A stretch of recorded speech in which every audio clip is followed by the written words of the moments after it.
নমস্কার বন্ধুরা, মনের হ্যাংলা চ্যানেলে সকলকে জানাই স্বাগত। আজ আবারও একটা নতুন রেসিপি নিয়ে চলে এসেছি আপনাদের সাথে শেয়ার করার জন্য। বাঙালিদের শেষ পাতে একটু মিষ্টি মুখ না হলে কি চলে? আর গাজরের সময় বাড়িতে কিন্তু একটু চটজলদি গাজরের হালুয়া বানিয়ে নেওয়াই যায়। প্রথমেই আমি গাজরগুলোকে ভালো করে ধুয়ে খোসা ছাড়িয়ে রেখেছি, আর একটা গ্রেটারের সাহায্যে গাজরগুলোকে আমি পুরোটা গ্রেট করে নেব। মনের হ্যাংলার নতুন বন্ধুদের কাছে চ্যানেলটি সাবস্ক্রাইব করার অনুরোধ রইল। এবারে কড়াইতে বেশ কিছুটা ঘি দিয়ে ঘিটা গরম হয়ে এলে আমি এখানে কিছুটা কাজু আর আমন্ডস আগেই কেটে রেখেছিলাম, হালকা করে আমি ভেজে তুলে নেব। ড্রাই ফ্রুটসটা আপনারা নিজেদের পছন্দ মতনই দেবেন। ড্রাই ফ্রুটসগুলো ভাজা হয়ে গেলে আরও যদি কিছুটা ঘি প্রয়োজন হয়, কিছুটা ঘি দিয়ে এবার গ্রেট করে রাখা গাজরটা আমি দিয়ে ভালো করে ভেজে নেব। 4 থেকে 5 মিনিট সময় নিয়ে কিন্তু গাজরটা ভালো করে ভেজে নিতে হবে।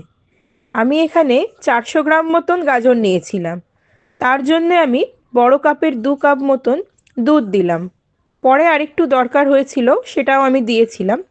তবে দুধ বেশি দিলে কিন্তু কোনো অসুবিধা নেই, তাতে কিন্তু খেতে টেস্টিই হবে।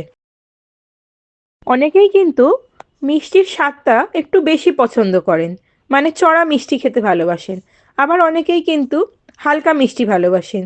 তাই মিষ্টির আন্দাজটা কিন্তু আপনারা নিজেরা বুঝেই দেবেন।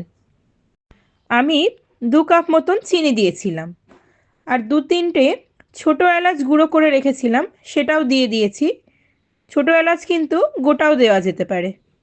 দুধটা ফুটে বেশ ঘন হয়ে এলে আমি এখানে পাউডার মিল্ক আর কিছুটা খোয়া আমি গ্রেট করে রেখেছিলাম, সেটা আমি ভালো করে দিয়ে হালকা হাতে মিশিয়ে নেব।